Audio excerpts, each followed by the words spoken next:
Bonjour à tout le monde. Alors j'espère que vous passez de bons Tech Days. Donc là c'est un peu, on va dire, la fin de l'après-midi. Donc je vais essayer de vous réveiller, de pas trop être soporifique. Mais vous allez voir que cette session, je vous le souhaite, sera très intéressante, très éducative. Alors Vince Diesel devait venir, mais malheureusement il a décommandé au dernier moment. Donc je serai seul à vous parler. Je suis désolé pour les fans. On va parler d'applications Fast and Furious, XAML Apps. En fait, on va parler d'optimisation de performance, mais je vais essayer de vous présenter des choses qu'on voit beaucoup moins fréquemment. Parce qu'aujourd'hui, si on va sur MSDN ou si on cherche sur Internet, on en trouve des informations sur l'optimisation d'applications. Mais en fait, c'est super bien. Moi, je ne vais pas aborder ces sujets-là parce qu'il y a des choses en amont que vous faites et qui font que vos applications aujourd'hui tiennent peut-être pas la route. D'accord ? Donc on va justement parler de problèmes beaucoup plus simples, tellement bateaux que les gens ils passent à côté et ils rentrent dans le mur. Est-ce qu'il y a déjà des gens aujourd'hui qui rencontrent des problèmes de performance? Levez la main. Donc il n'y a personne, c'est bien ce qui me semblait. J'espère que vous repartirez d'ici avec tout plein de nouvelles choses en tête. On va attendre les derniers arrivants. Bon. Donc voilà, vraiment une petite heure pour parler d'Optim dans un cadre très spécifique. On va avoir des exemples concrets. On va voir des choses que vous devez connaître, j'en suis certain. Si je vous dis asynchronisme, je pense que tout le monde va lever la main parce que je vous souhaite de connaître ce qu'est l'asynchronisme, mais on verra l'importance que ça a. Mais ce n'est que la première partie de tout ce que je vais vous montrer. Et à la fin, je vous montrerai un cas d'utilisation très spécifique où justement on va parler dans un premier temps des 90% des performances qu'on peut gagner sur nos applications. Il reste les 10 derniers pourcentages qui sont difficiles à gratter. C'est vraiment là où c'est le système qui va bloquer. C'est-à-dire le système pêche, parce que XAML, quelle que soit la plateforme, je vais faire mes démos en WPF, mais c'est valide pour Silverlight, pour WinRT, pour Windows Phone 7. Il n'y a aucune différence sur les concepts que je vais aborder. Mais on verra que de temps en temps, la plateforme peut nous bloquer. C'est ce qui était arrivé à tous les développeurs qui ont travaillé avant Mango, par exemple sur Windows Phone. À un moment donné, le scroll viewer il était lent, il était lent. On avait beau faire tous les efforts qu'on voulait, on ne pouvait pas aller plus vite que la machine. Avec Mango, maintenant, on n'a plus ce genre de soucis. Je vais en parler de tous ces problèmes et on va regarder justement dans le détail comment ça se passe. Alors, je m'appelle Cyril Sensus, je travaille à une société qui s'appelle BeWise, je vais en reparler un petit peu plus tard. Je suis responsable des nouvelles interfaces utilisateurs. Ça veut dire quoi ? En fait, je chapeaute tout ce qui peut toucher de près ou de loin à une interface utilisateur, que ce soit WPF, que ce soit une technologie XAML, sur du téléphone, sur du Kinect, sur de la 3D, etc. etc. Donc moi, mon métier, essentiellement, c'est d'accompagner les gens, notamment sur la performance d'applications, très sollicitée ces derniers temps. Et c'est pour ça que j'ai mis en place cette session aujourd'hui, mais ça va bien au-delà de tout ça. Je travaille pour une société qui s'appelle BeWise. Hop. Vous connaissez peut-être déjà, je vous le souhaite. Donc BeWise, c'est une société qui est basée aujourd'hui à Toulouse et Aix. Moi, je suis toulousain de souche. On est pure player Microsoft. Ça veut dire quoi? Ça veut dire tout simplement qu'on avait dans l'informatique, c'est immense, on a un nombre de technologies qui est très très conséquent. Mais nous, on s'est dit, on va se concentrer sur simplement les technologies Microsoft. Et à ce titre-là, en fait, on va vous offrir une expertise beaucoup plus pointilleuse que certaines sociétés qui pourraient faire du développement de plus de masse, entre guillemets, et finalement connaissent un petit peu tout, mais pas forcément aussi bien qu'on essaye de le faire chez nous.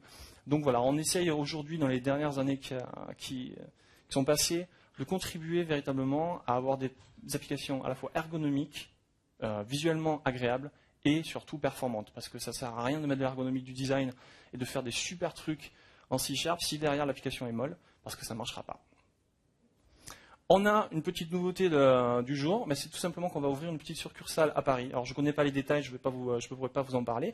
Vous allez pouvoir nous retrouver au stand 47 pour de plus amples informations, mais il nous a semblé opportun, étant donné qu'aujourd'hui on travaille beaucoup avec des clients sur Paris, pour les accompagner, on va dire, de manière plus proche, de directement s'installer ici à Paris. Alors de quoi on va parler? On va parler de fluidité, de performance, de réactivité. C'est vraiment les trois mots-clés que l'on va voir aujourd'hui. Pourquoi? Tout simplement parce que c'est un facteur important de réussite et d'adhésion des utilisateurs. En tant qu'utilisateur, je suis quelqu'un d'exigeant, je le sais, voilà, c'est comme ça. Une application qui met 2 plombes à démarrer, ça peut passer encore, je parlerai, donc là je fais référence à Outlook, mais une application qui freeze toutes les 2 minutes, ça m'énerve véritablement. Et ça, pour moi, ce n'est pas un produit qu'on peut offrir aux utilisateurs. Donc on va voir que un utilisateur qui satisfait une application qui est rapide et qui est fluide donne satisfaction à l'utilisateur et il n'aura pas tendance à faire un programme désinstallé, au revoir. On verra tout ça, tous les points d'optimisation, on verra à travers des exemples très simples, des solutions très simples. Vous allez voir que toutes les choses que je vais vous présenter, c'est bête et méchant. Sauf que souvent, soit on ne le sait pas, soit on ne le mesure pas, parce que la performance, c'est dur à mesurer, vous verrez des fois, c'est du ressenti. Je ferai appel à votre ressenti. On verra également les pièges à éviter, comment ne pas tomber dans le gouffre où tout le monde va et tomber sur des performances moyennes, on va dire. Et tout ça au travers d'exemples concrets. On va prendre une application, on va essayer de la décortiquer et on va essayer de l'améliorer afin d'avoir, à l'issue de cette petite heure, une application qui soit un petit peu plus fast que celle que je vais vous présenter tout de suite. On va vous parler donc, premier contact avec une application, c'est le chargement. Aujourd'hui, une application, ce qu'elle fait, la plupart du temps, c'est qu'elle charge des données. Et elle se charge en amont au tout début de son lancement. Bien justement, on va regarder une petite expérience de chargement, pas forcément fantastique, et on va regarder déjà les premiers pièges sur lesquels on va tomber. Alors, j'ai une petite application, j'ai un web server qui tourne, je vais simplement accéder à des données. Ça ne va pas plus loin que ça. Pour l'ensemble des démonstrations que je vais faire, donc je vous l'ai dit, je vais utiliser WPF, mais c'est identique sur les autres plateformes. Je suis en C#, pour les bêtises, je suis désolé. Je vais utiliser du MVVM, mais c'est pareil, je ne vais pas m'étaler là-dessus, ce n'est pas du tout l'objet de la session. Hop, donc je vais exécuter ma petite application. Vous voyez, l'application est relativement rapide, il n'y a pas de souci, ça s'affiche. Donc là, si j'essaye d'aller à côté, vous allez voir qu'on va commencer à avoir des petits problèmes de performance. Mais vous avez vu, voilà, je suis développeur, je fais ça 500 fois par jour, et je ne me rends pas compte, on s'en rend un petit peu compte quand même, que là, il y a un énorme problème. J'ai mon premier réflexe, le réflexe, c'est de travailler en local, ce qui est normal, d'accord ? Allez pas déployer votre serveur web quelque part. Si vous êtes en phase de développement, vous allez perdre du temps. Donc tout le monde, y compris moi, travaillons avec un serveur web local, que vous voyez ici. Et ce serveur web, pour, hop, un petit peu zoomer, provoquer un petit peu ce qui se passe dans la réalité, je vais créer de la latence, simplement en rajoutant un petit thread.slip si mon clavier veut bien marcher. Donc j'ai plus de clavier, il faut le savoir. Ok, c'est bon, c'est revenu. Donc là, ce que je vais faire, c'est simplement mon web server va répondre un petit peu en retard, ce qui est la réalité. 5 secondes, c'est beaucoup, je vous l'accorde, mais on est là également pour regarder un petit peu les extrêmes.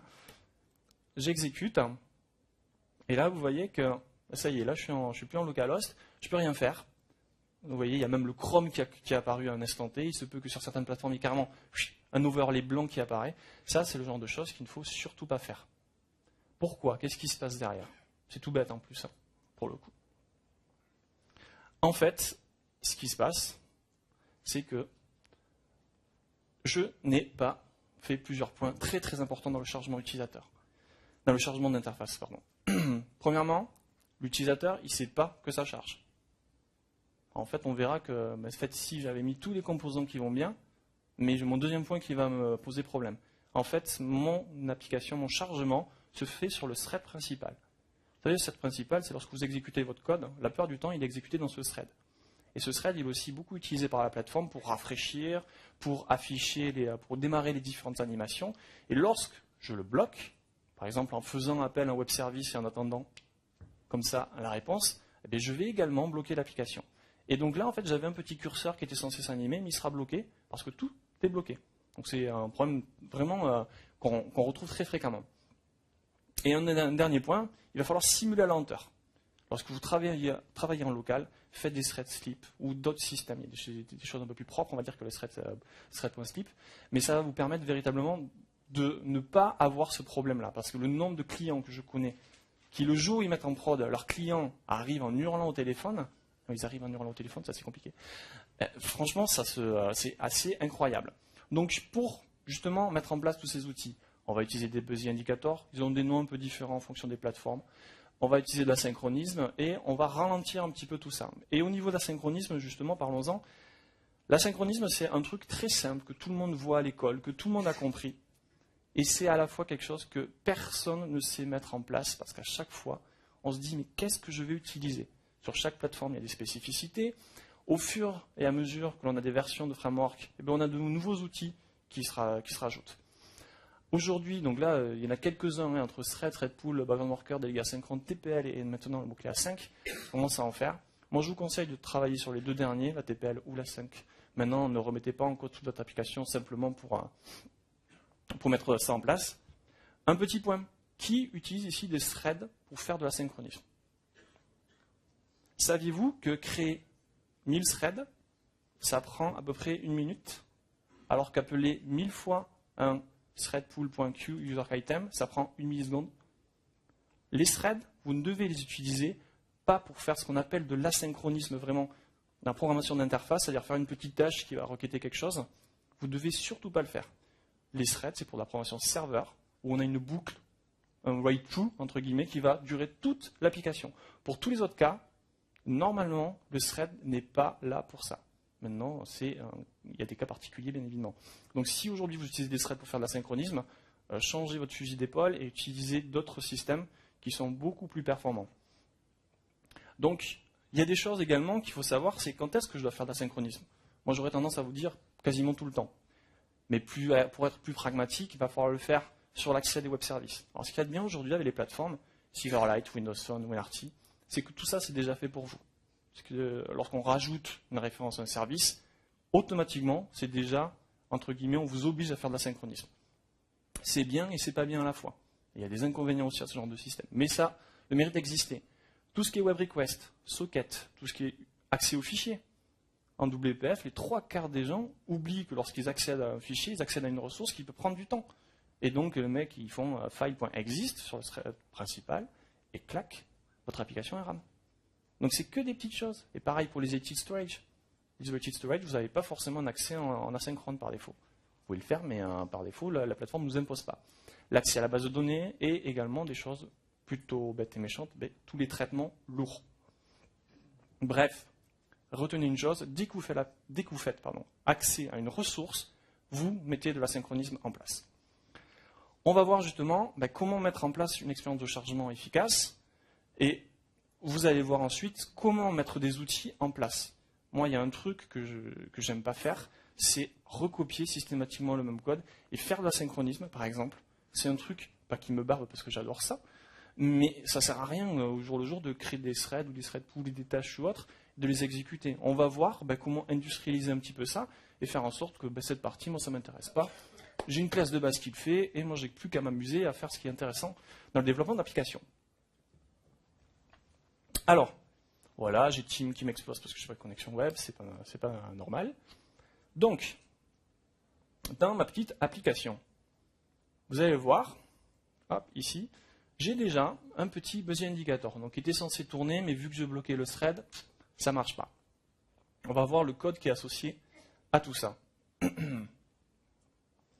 Donc, hop, j'ai une classe, ici, qui s'appelle Splash Screen ViewModel. Donc, je vous l'ai dit, on va faire du ViewModel, mais on ne va pas s'y intéresser. C'est elle qui va être appelée au chargement, et elle va appeler une méthode dans la classe de base, qui va, hop, ici, charger, donc il va appeler une méthode load, et qui appellera une autre méthode lorsque c'est terminé. Ça, c'est quelque chose qu'on voit très fréquemment lorsqu'on fait de l'asynchronisme. On a une méthode qui va faire la tâche asynchrone, et ensuite un callback qui sera appelé lorsque ce sera terminé. Et ici, vous voyez la grosse erreur, c'est de les avoir mis les uns après les autres. Effectivement, ça marche, mais ce n'est pas du tout asynchrone. Comment rendre ça asynchrone? Tout simplement, moi je vais utiliser la TPL. Alors j'ai un gros problème de connexion web, donc je vais me connecter. Ça va un petit peu mieux marcher. Hop. Voilà. Il faut que je meuble ou pas, ou ça vous va. Hop. Et je vais aller en ligne. Ok. Voilà. Donc ce que je voulais montrer, si mon clavier veut bien remarcher. En plus on fait du team, donc c'est pratique. Hop, voilà. Donc, ah oui, j'ai un petit point important, le isBusy. Lorsque je travaille, il faut que je le dise à l'interface. Donc j'ai un petit flag isBusy qui dit je suis en train de travailler ou je ne suis plus en train de travailler. Ici, pour faire de la TPL, en fait, on va utiliser, je peux tourner encore un peu, on va faire start new. Start new, en fait, on va lui dire quelle est la méthode que tu veux exécuter. Donc je vais dire, je veux que tu m'appelles la méthode onload en asynchrone. Et ici, je vais dire lorsque c'est terminé, hop, je vais dire tu vas continuer avec une autre méthode qui, cette fois-ci, sera le onload completed. Alors attention, si je m'arrête à ça, je vais avoir de gros problèmes. Donc déjà, je vais faire les codes qui marchent, ça ira mieux. Hop, je vais mettre de isBusy à false, et je vais virer ça. Voilà un petit peu le code que j'ai.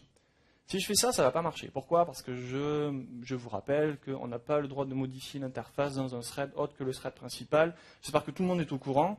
Donc ici, on a un petit task scheduler, from, current, context, machin, tout ça. Bon bref, le truc est invitable et que j'aimerais ne pas taper tous les jours parce que j'aime pas, qui va me permettre d'exécuter cette petite méthode lorsque la tâche sera terminée et dans le thread principal. Au final, le résultat, hop, vous voyez, c'est que mon petit Busy indicator maintenant, il fonctionne. Je pouvais très bien bouger mon machin, bon, j'ai pas mon endpoint, donc ça va pas aller très loin. Hop. Je suis feignant, j'utilise le web browser express et il ne s'était pas lancé. Ok, monsieur. Hop. Voilà. Donc, vous l'avez vu, lorsque je me repositionne ici, moi, en fait, j'ai juste mes deux méthodes. Donc, première méthode où je vais faire appel à mon web service et mon completed qui dit c'est bon, j'ai terminé, tu peux naviguer sur la page principale. Tout ça, c'est ma classe de base qui s'en charge, c'est-à-dire que ma classe de base, elle fait le load et le load completed, et tout ça en asynchrone. Moi, j'ai l'habitude d'utiliser, donc en ViewModel, je vais parler MVVM un petit peu, tout de même, de créer une classe de base qui s'appelle TaskViewModel, qui fait tout ce qui est parallélisme. Tout ce qui est asynchronisme, je n'y pense même plus dans mon application. C'est un détail maintenant, aujourd'hui, dans mon travail. C'est ma classe de base qui s'en charge, je sais que je dois faire un truc asynchrone, ça c'est inévitable, mais je ne me prends plus la tête à le faire. Et je vous invite à reproduire ce genre de choses. Évitez de mettre des tasks partout, de commencer à mettre de l'asynchronisme partout dans votre travail, parce que ça devient rapidement illisible, et surtout, vous pouvez factoriser tout ça. Donc au final, si j'exécute, voilà, j'ai mon application qui continue à répondre, j'ai mon petit indicateur qui me dit que ça charge, et je suis en train de perdre ma gorge, et enfin, on a notre application qui apparaît. Alors, ça c'était vraiment le cas nominal, c'est-à-dire le chargement et l'asynchronisme. Maintenant, il y a des petites choses à savoir. Donc, premièrement, faites toujours un retour utilisateur. Même si votre tâche prend 100 millisecondes, c'est vrai qu'à partir de 100 millisecondes, le cerveau humain sait que ça rame. Ça ne fait pas beaucoup 100 millisecondes. Vous allez voir que nous, on va se battre contre 100 millisecondes à chaque fois. Hein, et c'est tout. On ne va pas se battre contre des secondes. On n'est pas à ce niveau de performance quand même. Donc, il faut avertir l'utilisateur. Maintenant, le problème, c'est que si on a quelque chose qui dure 1 minute, avoir un petit rond qui tourne comme ça, au bout d'une minute, moi je crois que ça va planter. Donc c'est aussi, à chaque cas, on va dire, une solution.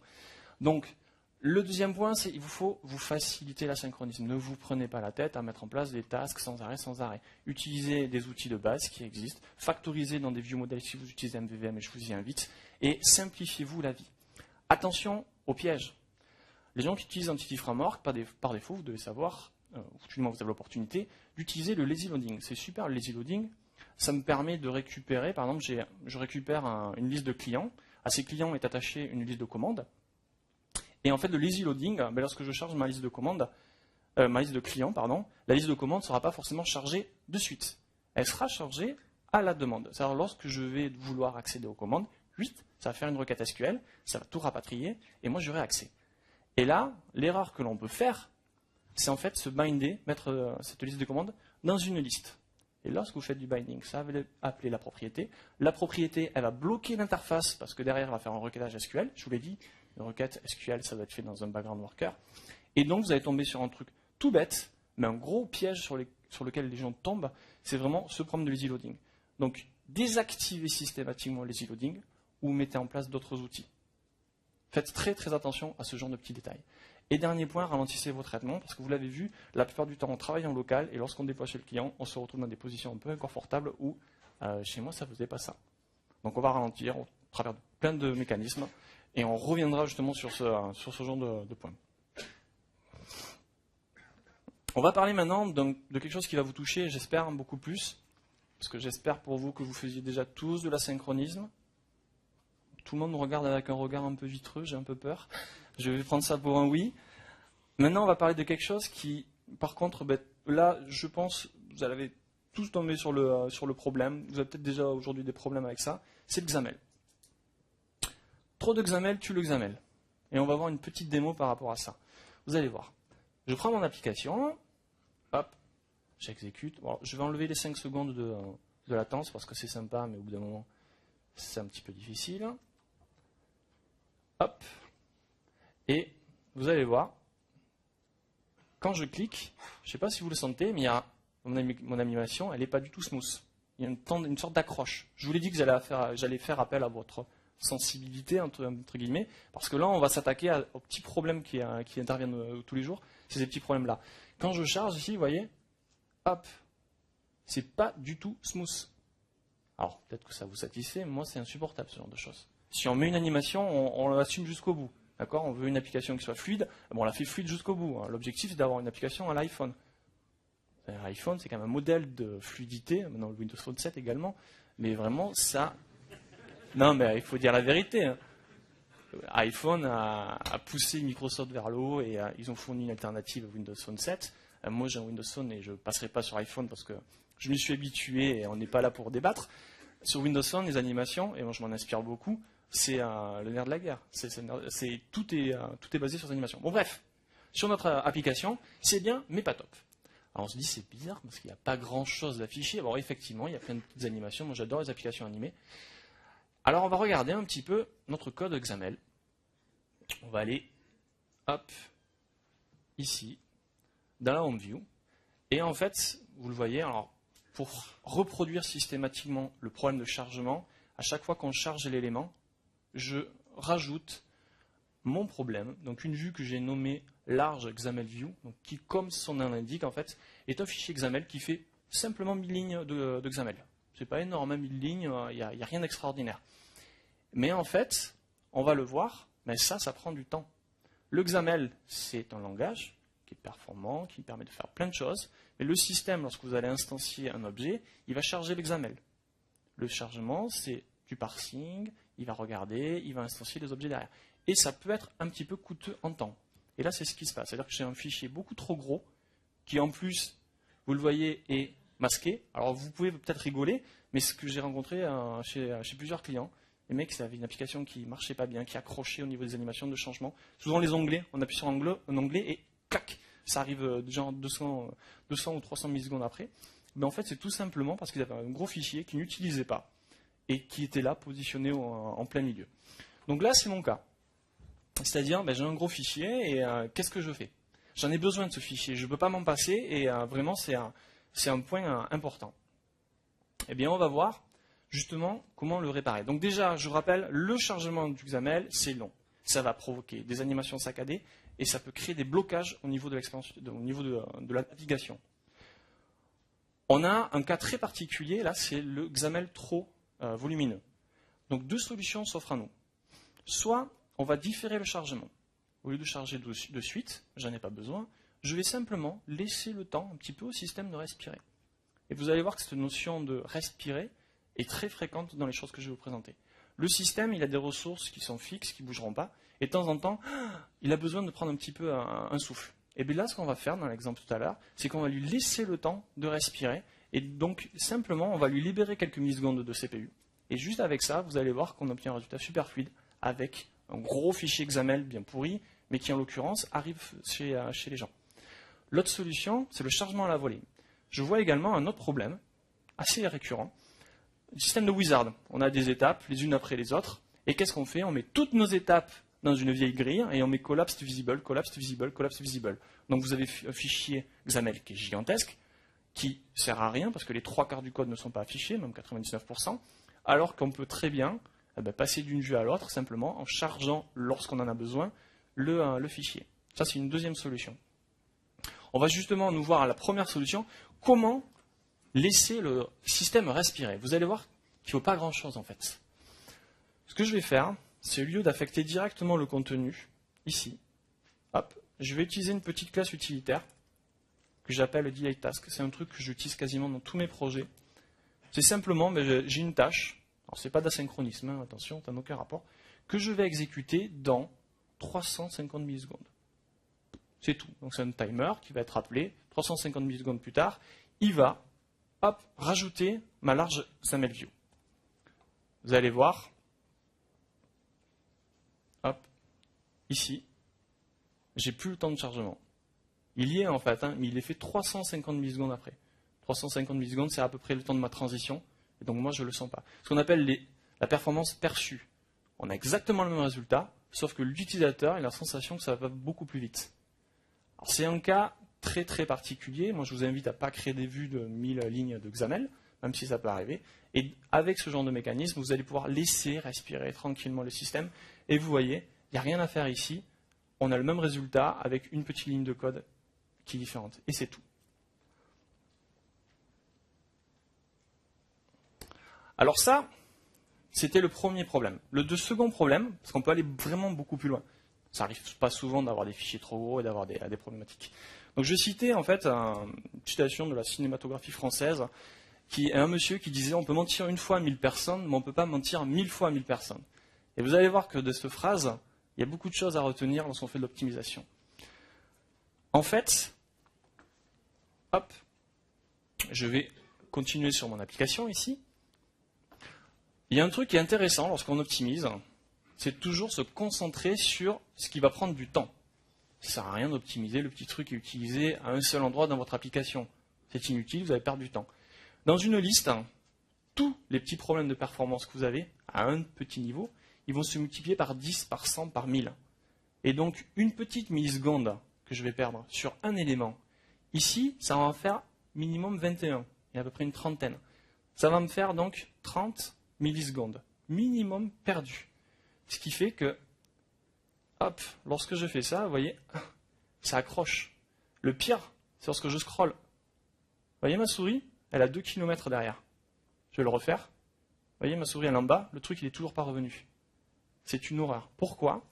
Regardez le temps qu'il y a ici. L'élément, alors c'est un temps qui est absolument, qui est assez aléatoire.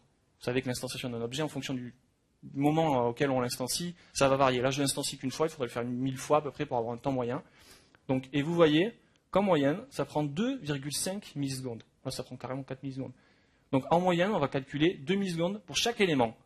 Pour chaque bouton ici. On va se dire, mais qu'est-ce qu'il a fait dans le bouton pour que ça prenne 2 millisecondes? Allons voir justement ce bouton. Alors, hop, je viens ici. Je supprime tout ça qui va m'embêter tout à l'heure. J'ai ici, donc là on a Visual Studio qui va charger la toolbox, donc ça va partir en cacahuète. Je pense que je ne suis pas le seul à rencontrer ce problème. À chaque fois que vous ouvrez Visual Studio et que vous ouvrez un fichier XAML, Visual Studio télécharge Internet pour vérifier que vous avez tous les accès. Allez, c'est bientôt fini. Donc ici, vous voyez, j'espère que vous voyez, on a simplement un user control dans lequel j'ai mis un bouton. Je l'ai bindé sur le contenu. Et j'ai fait la grossière erreur, dans Blend ou autre, d'éditer le template, c'est-à-dire modifier l'aspect visuel du bouton. Donc là, je ne l'ai pas vraiment modifié, donc ça a encore moins d'intérêt. Ok, donc ça s'est fait démo, il est parti en cacahuète. Et en fait, je l'ai édité directement dans ce fichier. Ce qu'on a retrouvé tout à l'heure, le problème des 1000 lignes, c'est exactement le même problème, mais à une échelle beaucoup plus petite. C'est-à-dire qu'ici, bon, j'ai perdu Visual Studio. Hop, voilà. Alors moi j'ai souvent la mouise quand je fais une démo, ça plante. Je vous le dis, je préfère être honnête. Ah, ça y est, il est revenu, cool. Donc ici, voilà, je zoome un petit peu. Vous voyez, il y a un bouton, il y a un style, et ce style, malencontreusement, je l'ai mis là. Alors ça fait pas beaucoup de lignes de code, hein, d'accord? Mais ça, à parser, c'est lent. Alors maintenant, ne vous acharnez pas à optimiser tout votre XAML. Faites-le lorsque c'est nécessaire, et dans une liste, c'est nécessaire. Alors, quels sont les moyens qui sont mis à disposition pour changer ça? Je vois que là, c'est trop lourd. Alors, première chose, je vais créer un nouveau user control. Et ce que je vais faire, c'est que je vais mettre directement le bouton à l'intérieur. Je vais même enlever la grid. Je pourrais même virer user control et mettre bouton, ça ne sert à rien. Hop, je fais ça. Je vais aller ici dans mon code. Donc là, c'est quand je change j'ai une checkbox, vous allez le voir tout à l'heure. Ici, je calcule le temps moyen. Donc là, c'est new user control 1. Hop. Et bien. OK. Et ici, regardez. Donc ça, c'est la vue que vous avez vue tout à l'heure. J'ai une petite combo. On va essayer plusieurs cas de figure. On va voir lequel est le plus performant. On va voir le temps de génération. D'accord. Et ici, donc, j'ai un template dans lequel je vais mettre user control 1 en place. Donc là, ce qui va se passer à l'exécution. Oui, je suis content. Donc là, toujours pareil, hop, on a une saccade, donc là, vous avez que le temps est meilleur. J'ai donc mon user control, cette fois-ci, sans template. Donc je le charge, et vous voyez que de 2 millisecondes, je passe à 0,5 millisecondes. Ce qui est pas mal déjà, j'ai divisé par 4 le temps de chargement. Et j'ai le même résultat. La différence, déjà, première chose, c'est encore très mou, à mon sens. La seule chose que j'ai faite, c'est donc que j'ai déplacé brutalement, je l'avoue, mon style dans la pp XAML. On aurait pu le mettre ailleurs. D'accord. Là, j'ai juste fait cette petite modification. Maintenant, le deuxième step, ce que je fais là, c'est totalement inutile. D'accord. Moi, généralement, quand j'ai besoin de faire un custom control, je fais ce qu'on appelle un custom control. Un custom control, si je le trouve, c'est un contrôle dans lequel on va pouvoir modifier le comportement, ce qu'on appelle le behavior, et qui est représenté par le code, ici. Et lui, en fait, son template, son aspect, son visuel, il sera défini à côté. Donc là, il y a vraiment du mal. Hein.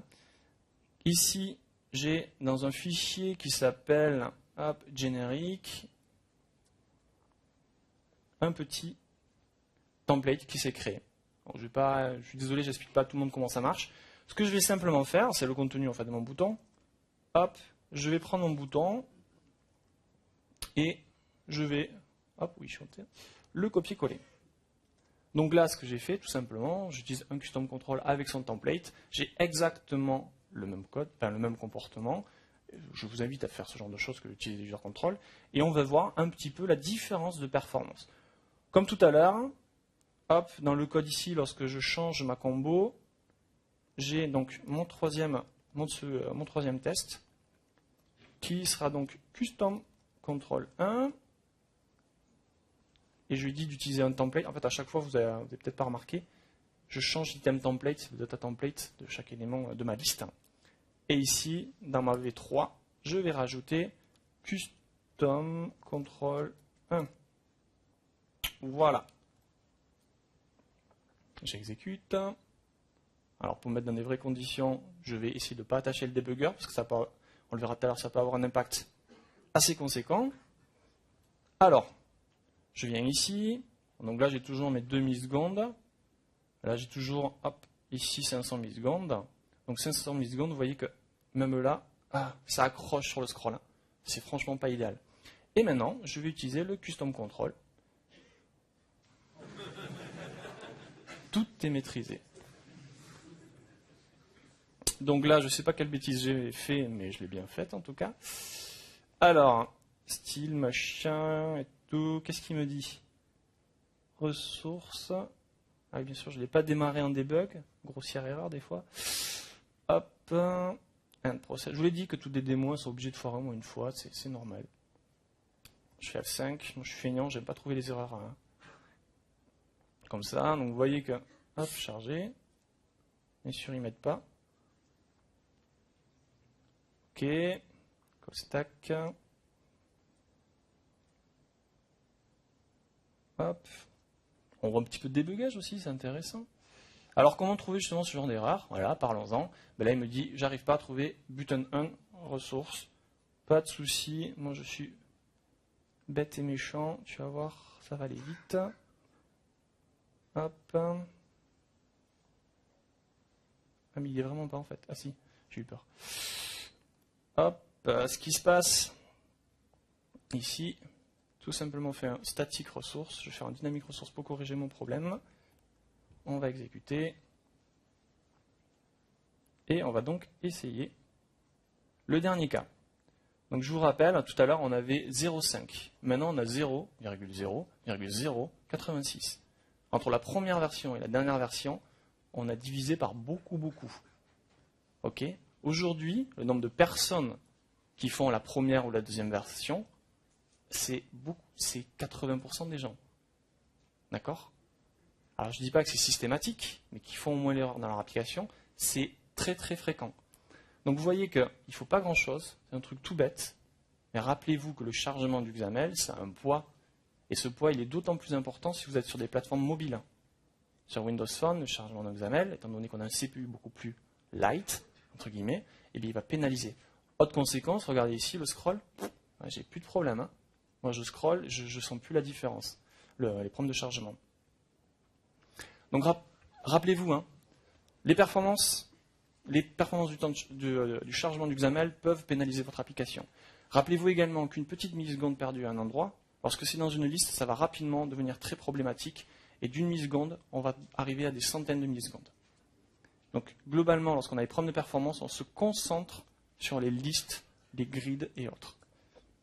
Et je vous invite à utiliser des ressources dictionary.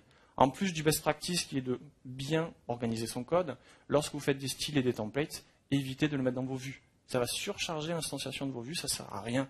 Mettez-les dans des fichiers ressources, dans des merge dictionaries, dans l'app XAML.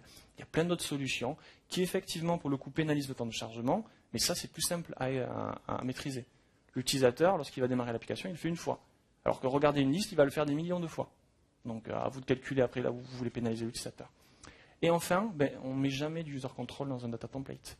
C'est ça la leçon du jour, d'accord?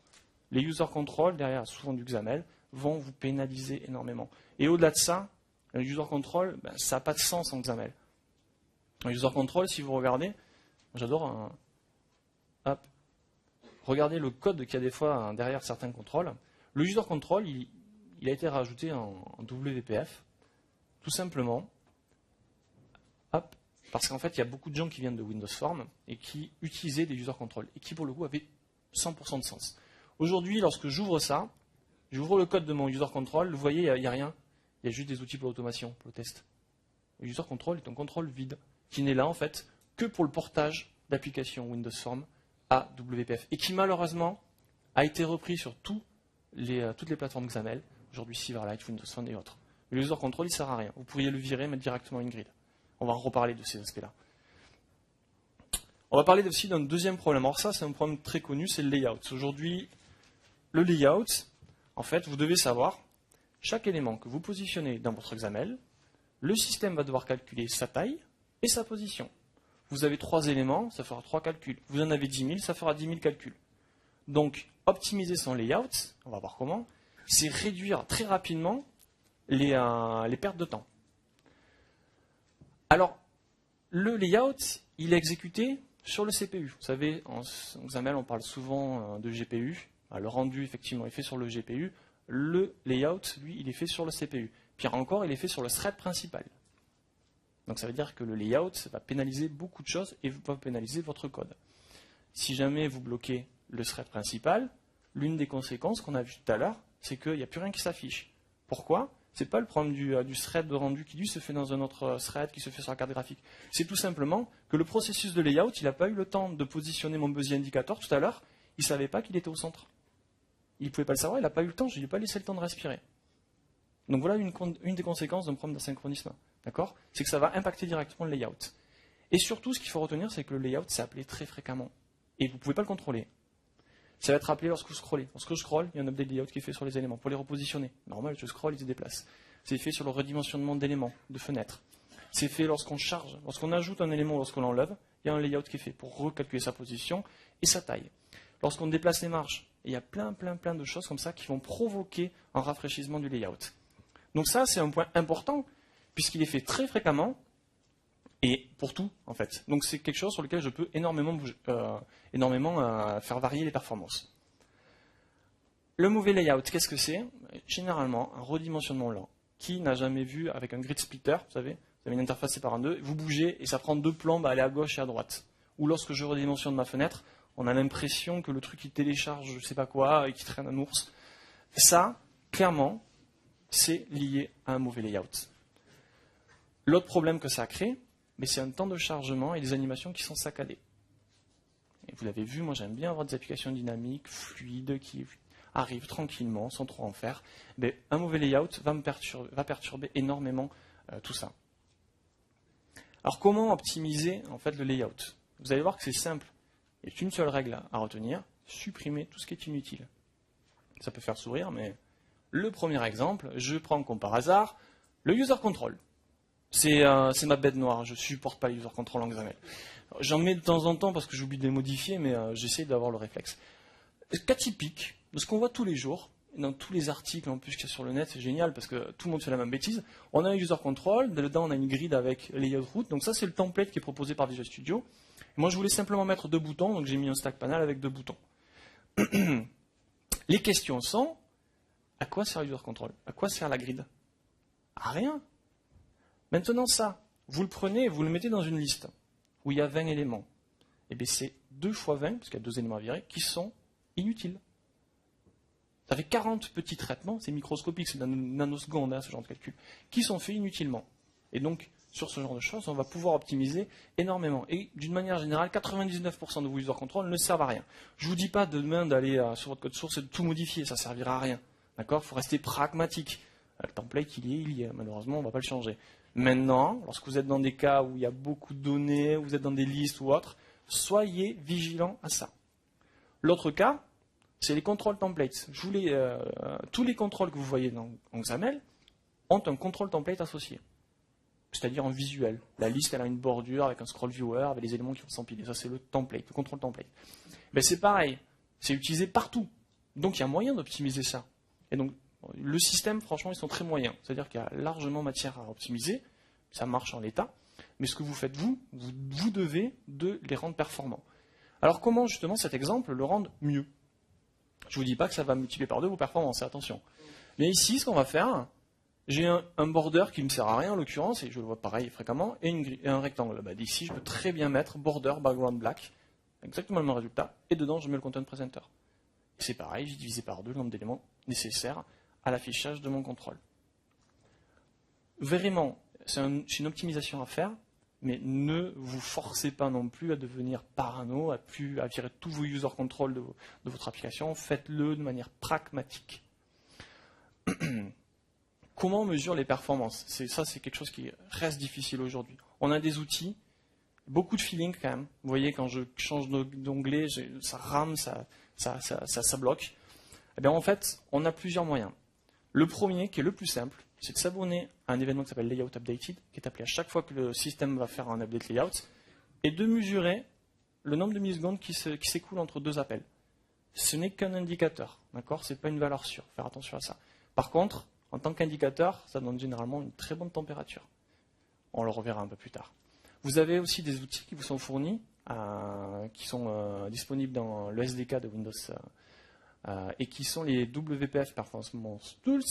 C'est super important, ça marche très très bien parce que justement, ça va nous permettre de savoir combien de temps mon application passe pour faire l'update layout, combien de temps elle passe pour faire le rendu de mon application.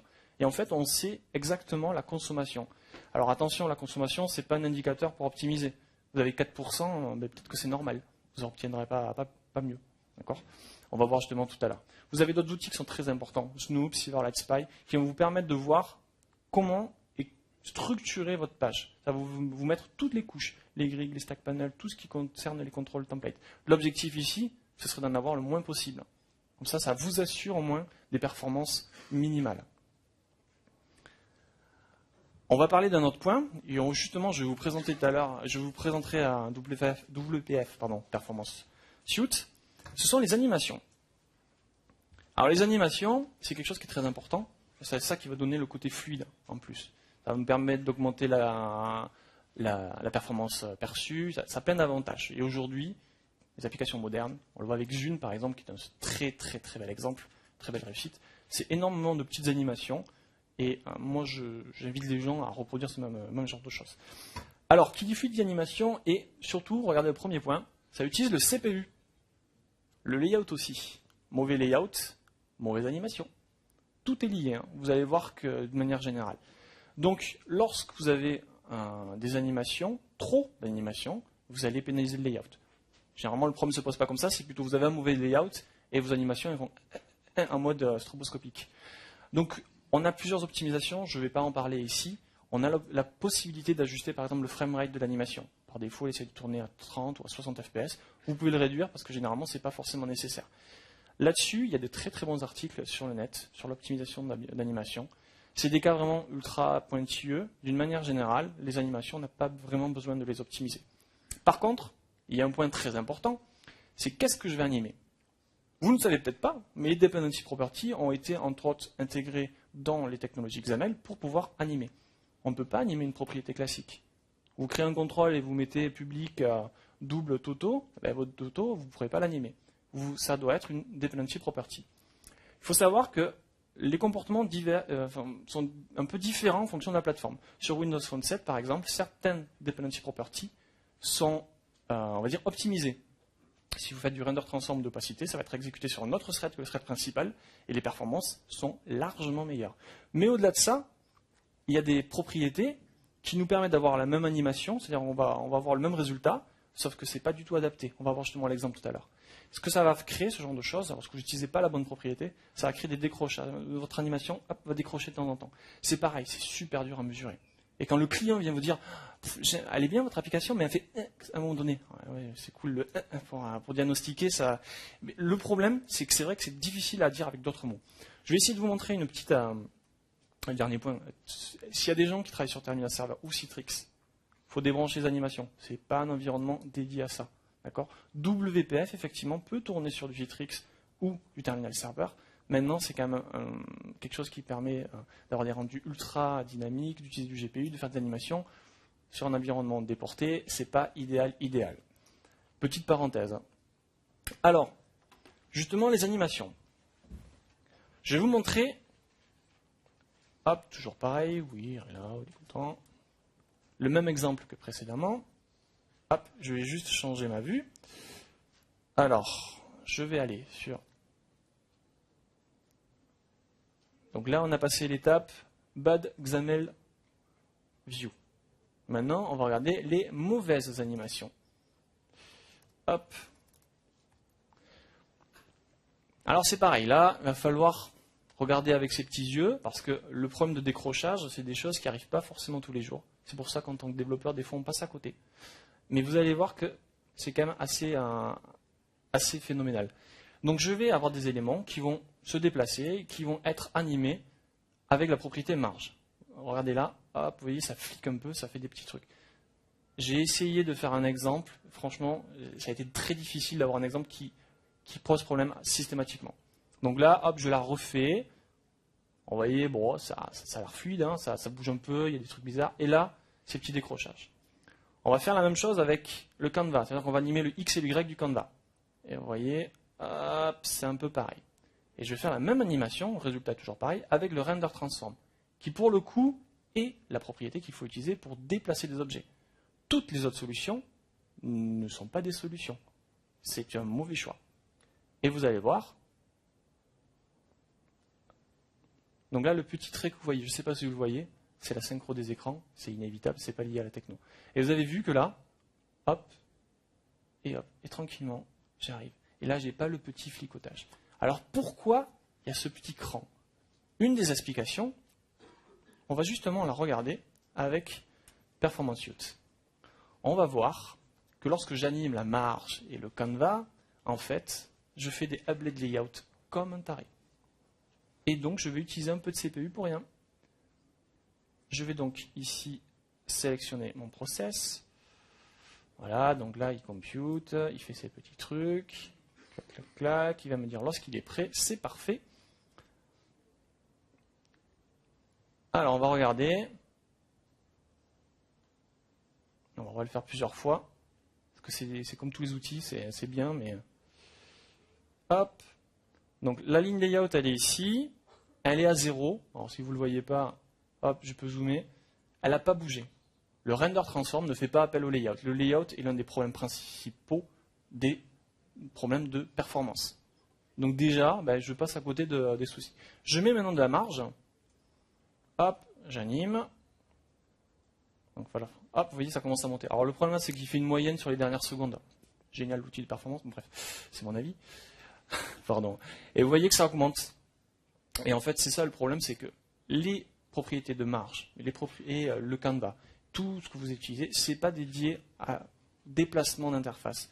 Faites du render transform, ça poutre, pour ne pas citer un monsieur de Microsoft, vraiment les performances sont totalement différentes. Là, c'est vraiment un cas nominal.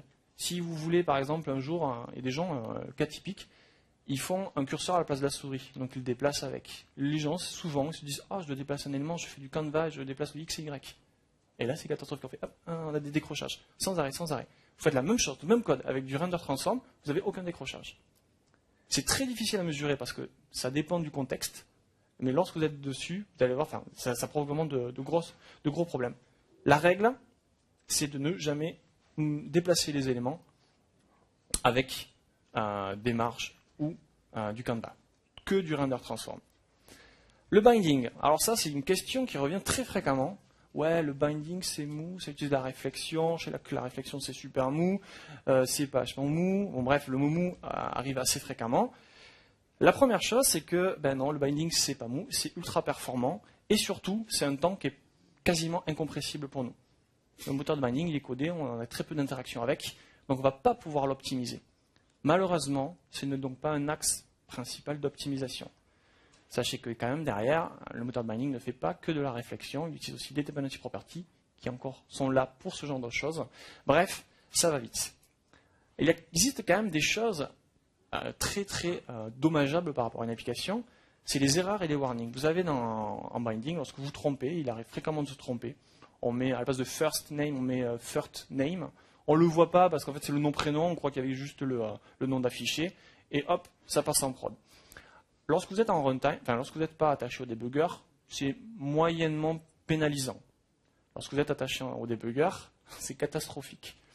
Pourquoi? Vous allez le voir. Hop. Alors, bien sûr, je ne me suis pas attaché au debugger, donc super l'exemple. Ok. Alors, vous voyez ça? Ces erreurs de binding. Ça, c'est vraiment un très gros problème. Alors, généralement, ça bloque pas beaucoup ça pénalise pas trop l'utilisateur. C'est surtout toujours pareil au niveau des animations, on y revient. Parce que derrière, si vous avez un système de traces, il va tracer comme un fou. C'est ce que fait Visual Studio, en l'occurrence, c'est pour ça que ça pose problème. Et en fait, ça va énormément perturber le système. Maintenant, c'est vraiment un problème ultra pointilleux. Mais n'empêche que lorsque vous avez un warning, c'est souvent un indicateur d'erreur. C'est-à-dire que vous êtes trompé. Donc corrigez-les. L'objectif, c'est d'en avoir 0. Enfin, dernier point, les converteurs. Les converteurs, c'est votre code. Vous savez, lorsque le converteur, c'est la petite boîte à outils du développeur WPF XML. Lorsque vous avez une valeur, souvent, elle n'est pas tout à fait adaptée à ce qu'on attend. Donc on va utiliser un converteur qui va transformer d'une valeur A à une valeur B. Le problème du converteur, c'est que lui, en l'occurrence, il sert souvent à rien. C'est un petit temps qui est perdu pour rien. Pourquoi ?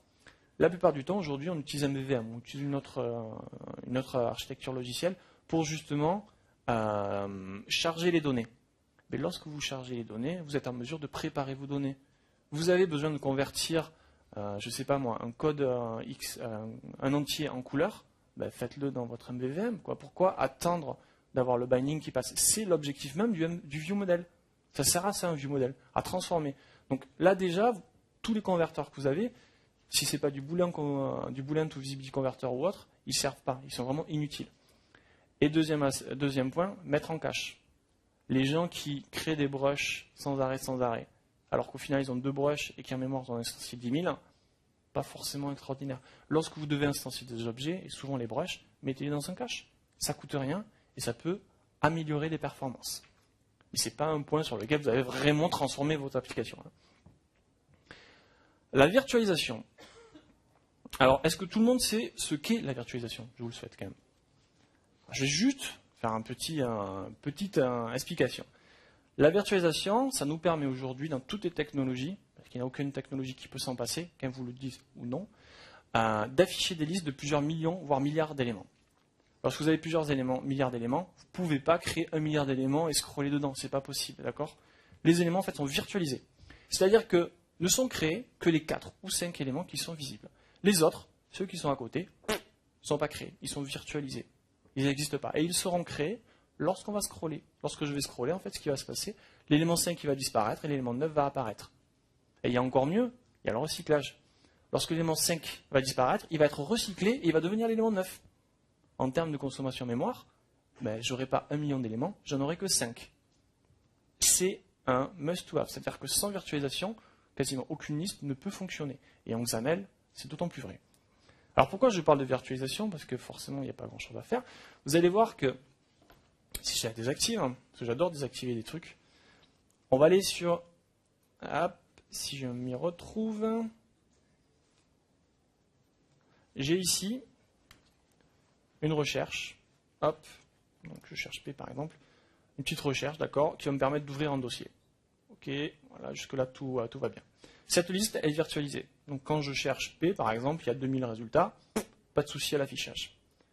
Je vais simplement désactiver la virtualisation. Vous voyez qu'il ne faut pas grand-chose. Bon, il faut vraiment faire exprès pour la désactiver, vous me direz. Je réexécute. Hop. Donc là, je cherche P. Et là, j'ai même plus la souris. Vous n'avez pas remarqué, mais pendant 200 millisecondes, tout était parti. D'accord? Alors le truc qui est le piège, lorsque je cherche que une dizaine, voire une vingtaine d'éléments, j'ai pas de problème. Parce que la virtualisation a vraiment un intérêt lorsqu'il y a beaucoup d'éléments. Et c'est pareil, ce genre de choses, on se dit, bon, pour le désactiver, c'est difficile, mais c'est surtout lorsqu'on teste, généralement, on teste toujours avec 3 éléments. Non, il ne faut pas tester avec 3 éléments, il faut tester avec 10 millions. D'accord? Votre base, c'est le millier ou le million. Dans la réalité, votre client, il n'aura pas que 10 éléments en base de données, il en aura des millions. Et c'est ça votre cas de figure, d'accord? Donc le développeur, il faut qu'il se force à se dire, les chargements c'est long, et en plus je récupère pas que 3 données, je récupère des millions. Et là vous voyez donc les conséquences, je clique comme débile, et il ne se passe plus rien. Donc la virtualisation, c'est pas quelque chose que WPF a créé, ça existe depuis toujours, parce que c'est obligatoire pour l'affichage de masse, mais on y a accès, on a un petit point d'entrée en WPF. Et le souci, c'est qu'on va pouvoir le désactiver sans faire exprès. C'est ça le problème en fait. Alors effectivement, le isVirtualizing est égal à false. C'est l'exemple que j'ai fait, celui-ci. Pour le rater, il faut vraiment, il ne faudrait pas m'inquiéter pour la santé mentale de ces personnes, mais pour le coup, c'est difficile. Par contre, lorsque vous allez activer le regroupement dans une data grid, une liste view ou autre, vous n'avez plus de virtualisation. Lorsque vous allez faire un can content scroll à false, parce que vous dites, mais à quoi ça sert cette fonctionnalité, vous désactivez la virtualisation. C'est des petits pièges comme ça, que des gens oublient ou mettent parce qu'ils ne savent pas trop à quoi ça sert, et ils se font avoir. Donc la virtualisation est obligatoire, ne la désactivez jamais. Il se peut que vous ayez à le faire, et c'est des cas très très très très très rares. Attention également au recyclage. Par défaut, Windows Phone, Silverlight, vous n'avez pas de souci. En WPF, cette notion de recyclage, je vous rappelle, c'est réutiliser ici l'élément 5 qui va devenir l'élément 9, ça n'existait pas. Le problème lorsqu'on a des technologies comme WPF, ils ne peuvent pas changer le comportement par défaut pour les prochaines plateformes. Ça a trop d'impact sur les régressions. Ce qu'ils font donc, c'est qu'ils laissent par défaut le mode standard et ils vous offrent la possibilité de le recycler. Activez-le. Ça ne coûte rien et ça peut vous faire gagner pas du temps, mais de la mémoire. Parce que lorsqu'on va scroller sur 1 million, en fait, il y aura 1 million d'items qui peuvent être générés derrière. Ce n'est pas vraiment vrai, mais on n'est pas loin de la réalité. Et attention également, un dernier point, l'items control, il n'y a pas de virtualisation par défaut. Si vous utilisez directement, c'est que les listbox qui sont virtualisées. Allez, dernière partie, on va terminer avec ça, les data grids. Aujourd'hui, les data grids, c'est la bête noire de toutes les sociétés que je connais qui font du XAML. Avec c'est mou, ça lag, ça rame, c'est mou, c'est mou, c'est mou. En fait, la data grid, tous les problèmes qu'on a vus précédemment, ils sont tous dans la data grid. Donc on fait une combinatoire de tout et on obtient un résultat médiocre. Et là on se dit, mais comment je vais pouvoir optimiser ce genre de contrôle? On va justement regarder ce problème-là. Hop. Je n'ai plus besoin de toi. Je reviens ici. Donc bien sûr, hop, je reviens là, et on va utiliser donc, le dernier sample, qui est justement la data grid. Donc là, je charge des mails, donc c'est pas des vrais mails. J'ai mis plein de colonnes parce que c'est ce qui se passe aujourd'hui sur, hop, je charge, voilà. Donc là, il charge, je sais plus, il n'y a pas beaucoup, hein, il n'y a pas quelques millions, ça prend les deux. Et là, l'expérience data grid. Je ne sais pas si vous voyez la différence entre mon curseur et le petit curseur qui suit. C'est pas grand chose, hein, effectivement, mais pour l'utilisateur, c'est insupportable. Sincèrement insupportable.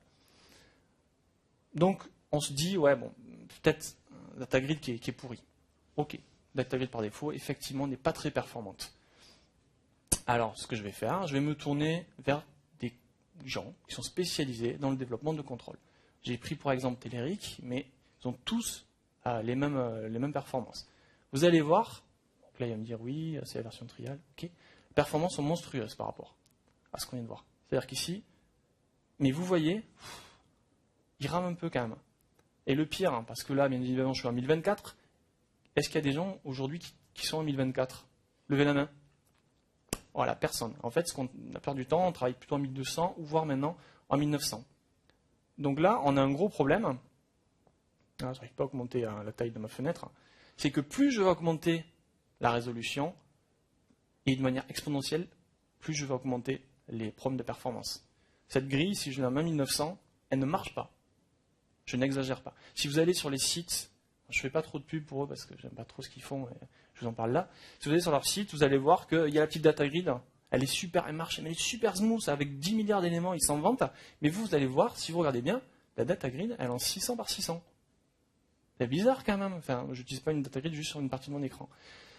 Eh bien, le problème, c'est que derrière, ils utilisent les mêmes composants que la data grid par défaut, et ils ont donc les mêmes problèmes. Moi, en fait, un jour, il y a trop de clients qui me posaient, qui venaient nous voir avec ces problèmes-là. Je me suis dit, je vais développer une data grid. Une data grid dont l'objectif principal, c'est de faire la même chose, c'est-à-dire sélection, on peut redimensionner, il y a des colonnes, mais c'est surtout, vous voyez, il n'y a pas de décrochage. C'est ça la grosse différence, d'accord ? Et pourtant, je fais les mêmes services. Alors d'autres me diront, oui, mais le truc Telerik, il y a le regroupement. Tout ça, ça n'intervient pas sur les problèmes de performance que nous rencontrons là. Et vous voyez, en fait, ici, moi, le système, il est nickel. Alors pourquoi ? Comment ça marche ? Qu'est-ce qui fait que tous les gens se cassent la tête et qu'un pauvre blanc-bec soit arrivé comme ça ? Le souci vient, en fait, de tout plein de petits problèmes que je vous ai énoncés juste avant, et surtout, c'est qu'aujourd'hui, on repart systématiquement avec les mêmes outils de base. Et ces outils de base, dans des cas très particuliers, et la data grid en fait partie, c'est-à-dire on demande beaucoup au système, ils ne sont pas du tout optimaux. Alors déjà, on a un gros souci lorsqu'on va scroller. Et c'est là-dessus, en fait, moi je me suis dit, mais comment, enfin, voilà, j'ai mon problème, c'est la data grid, c'est mou, comment je vais résoudre ce problème ? La première chose que je fais, quand j'ai ce genre de problématique, je sais qu'il y a forcément un impact du layout. Le layout, quelque part, il y est pour quelque chose. Je me suis abonné à Layout Updated, et quand j'ai fait mon scroll, j'ai vu que dans ma trace, je n'arrêtais pas de l'appeler, sans arrêt, sans arrêt. Et je faisais juste un petit mouvement, donc moi je voyais 3 images apparaître, et lui il faisait 100, 200 calculs de layout. Je me dis, waouh, ça fait peut-être beaucoup quand même. Première chose que j'ai fait, au lieu de chaque fois que je sollicite le scroll, mettre à jour mes éléments, j'ai temporisé. J'ai un petit thread, un petit timer qui tourne 15 millisecondes. Pas beaucoup 15 millisecondes, hein, d'accord ? La perception visuelle ne permet pas de mesurer ce temps. Mais au lieu de le faire tout le temps, je le fais 15 millisecondes minimum. Je fais ça que toutes les 15 millisecondes. Et voilà. C'est comme ça qu'on obtient, entre autres, les performances. C'est-à-dire, tout simplement, en laissant respirer le système. Ce qui se passe par défaut, c'est que le layout, il va polluer le CPU. Le CPU n'aura plus de temps, la plateforme n'aura plus de temps, et en fait, il n'arrive plus à suivre, et ça s'accumule. Simplement en laissant un petit temps de respiration, une petite fenêtre, on va optimiser de manière assez importante, je vais essayer de ne pas faire tomber l'écran quand même, le système. Autre chose, j'optimise le layout. Et là je réfléchis, je me dis, c'est bizarre quand même d'utiliser un stack panel ou un autre pour empiler les éléments. Je sais où ils sont positionnés. Et je vous l'ai dit tout à l'heure, on ne fait jamais du Canva X, Y ou autre. Au lieu de faire du positionnement et de faire appel au layout, je positionne directement en faisant du render transform, mes éléments. C'est-à-dire qu'ils ne sont pas dans un grid, stack panel ou quoi. C'est moi qui les positionne X, Y, X, Y, X, Y. C'est pas compliqué, une grille, hein. La ligne elle fait 10 pixels, mais le prochain c'est 20 pixels, après c'est 30, 50. C'est méga simple à faire. Et là, pour le coup, on optimise encore les performances. Autre point, je ne pouvais pas me passer de la virtualisation. On est d'accord, là j'ai tout refait. Hein. On n'utilise pas le Virtualizing Stack Panel, on utilise juste la grid et les éléments de base. Donc il fallait que je mette en place la virtualisation. Le problème de la virtualisation, c'est qu'elle aussi elle a des problèmes, malheureusement. Déjà, elle virtualise 4 fois plus d'éléments qu'il y en a de visibles. Ça ne sert à rien. Il y avait, sur WPF par exemple, il n'y a pas le mode recyclage par défaut. Donc moi, c'est résolu. Et surtout, à chaque fois que vous allez virtualiser un élément, il va être enlevé de la grille, si jamais il est dans une grille dans laquelle il se trouve, et le nouvel élément va être rajouté. Donc on fait un children.remove et un children.add. Et ça, à chaque fois que vous allez le faire, le système, il va prendre le tempête du contrôle, il va calculer son parent, il va faire plein de calculs. Ça ne sert à rien. Moi, ce que j'ai fait, en fait, c'est que mes éléments, lorsque je les mets, je les rajoute, je les mets visibles au collapsed, et comme ça, je fais aucun add remove. Et ça, c'est un tiers des performances qui sont liées juste à ce petit point. Donc c'est que des petits trucs, des petites astuces. Mais au final, tout ça cumulé, ça fait que j'ai une data grid qui, même en 1900, elle a encore du potentiel. Donc vous voyez, vraiment, la data grid, c'est un exemple assez particulier. Et aujourd'hui, moi j'aurais tendance à dire, il n'y a pas de solution. Parce que le problème, c'est que ça vient directement de la plateforme et des outils de base qui sont bloquants. Par contre, la plateforme est assez puissante pour contrecarrer ce problème et le prendre un petit peu à contre-pied et développer d'autres outils. Quelques astuces pour en finir un petit peu, des points qu'il faut retenir. Toujours tester sur un device cible. Alors moi, pour ne pas le nommer, j'ai un XT2, c'est un PC tactile, qui était première génération. C'est une tuerie ce truc. Je vous conseille de l'acheter, Dell ils n'ont pas fait beaucoup de ventes, mais je vous conseille quand même de l'acheter parce que c'est le PC qui a les performances les plus catastrophiques que j'ai pu tester. Et là-dessus, moi je suis sûr que ma data grid elle marche super bien dessus. La data grid par défaut, en fait, vous ne pouvez même pas scroller, pour information. C'est vraiment catastrophique. Et donc, tester sur le matériel cible, c'est important, mais tester sur un PC qui a quelques années, c'est encore mieux. Ne visez pas le target, visez encore plus bas. Et vous allez voir qu'en fait, vous allez vous forcer à optimiser. Rapidement, ça veut dire des réflexes. Et surtout, vous allez pouvoir ensuite cibler toutes les plateformes. Attention à l'impact de la résolution. Dans la data grid, c'est monstrueux l'impact que ça a. Alors pourquoi, me direz-vous? Parce qu'il y a plus d'éléments affichés, mais ce n'est pas le moteur de rendu qui pêche, c'est juste la virtualisation et c'est juste le layout qui est beaucoup plus lourd. Attention également au laptop, lorsqu'il se débranche, il passe en économie d'énergie, souvent, et en fait il désactive un petit peu, il baisse la tension de la carte graphique. Conséquence, WPF et tous les trucs qui sont accélérés, ils souffrent, mais de manière considérable. Donc vous prenez votre application, vous débranchez, vous allez voir, un WPF et oh là, j'ai un peu de mal.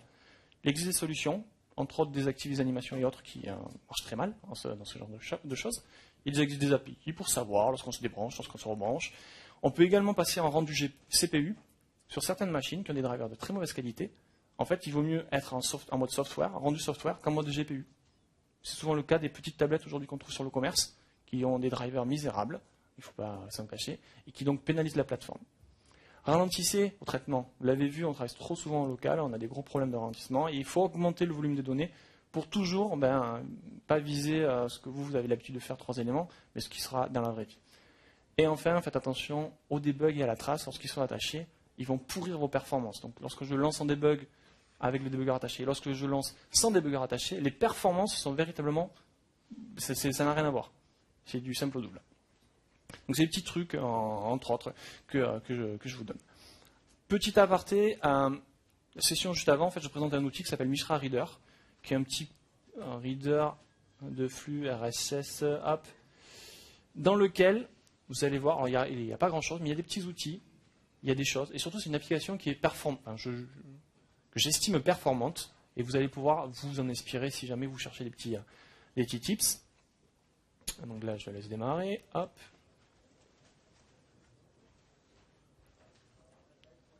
Donc j'ai un login très bien. Hop, je me connecte. Donc c'est un lecteur de flux RSS, rien de particulier, sauf qu'il est en WPF et il est sur Windows. Et on a essayé de mettre en place une expérience d'utilisation, vous voyez, toujours fluide, ça bouge tout le temps. Je vais dans les settings, je me promène, je vais dans la team. Voilà, vous voyez les différents trucs. Et il n'y a rien de méchant. Franchement, je n'ai pas redéveloppé une data grid ou autre. C'est juste mettre en pratique des petits trucs. Si vous regardez, il y a plein d'user control, j'ai fait plein d'erreurs. parce que ça ne sert à rien d'optimiser ce qui ne sert à rien, entre guillemets. Je me suis focalisé, j'ai fait un focus sur les choses importantes, et en fait, on obtient des applications très simplement qui sont performantes. Petite pub pour Microsoft, je pense que vous avez eu à toutes les sessions avec leurs différents événements. Et on passe aux questions, je suis un peu à la bourre. Est-ce que vous avez des questions, messieurs, dames?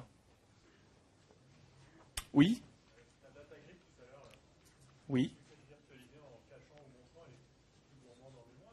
Mais non, j'ai que 20 éléments en fait. Un recycle, systématiquement les éléments. Donc non, elle n'est pas plus gourmande. Voire elle est moins gourmande parce que j'ai un layout beaucoup plus optimisé également. Mais ce n'est pas du tout le problème. Pardon? Je m'attendais à cette question. Aujourd'hui, non, elle n'est pas encore disponible. Par contre, très prochainement, je vais créer un projet sur Codeplex pour mettre en place, pour vous mettre à disposition, peut-être pas la data grid dans son complet, mais au moins le moteur de rendu, ce qui fait la virtualisation et la temporisation au niveau du scroll. Avec ces deux outils, en fait, vous pouvez créer tous les autres. À partir de cette grille, en fait, nous, à BeWise, on a développé d'autres composants. Et avec ce socle, en fait, vous faites ce que vous voulez. Et vous n'avez plus de problème de performance. Donc prochainement, il y aura un embryon, on va dire. Pas d'autres questions? Tout le monde est pressé pour aller Conic for Fun, là, je les vois tous. Moi aussi, j'y vais. Hein. Oh oui, je pourrais les mettre à disposition. Les slides, tous les slides seront mis à disposition, je mettrai le code source avec. Il n'y a pas de problème. Merci à ceux qui sont déjà partis et merci à ceux qui vont partir.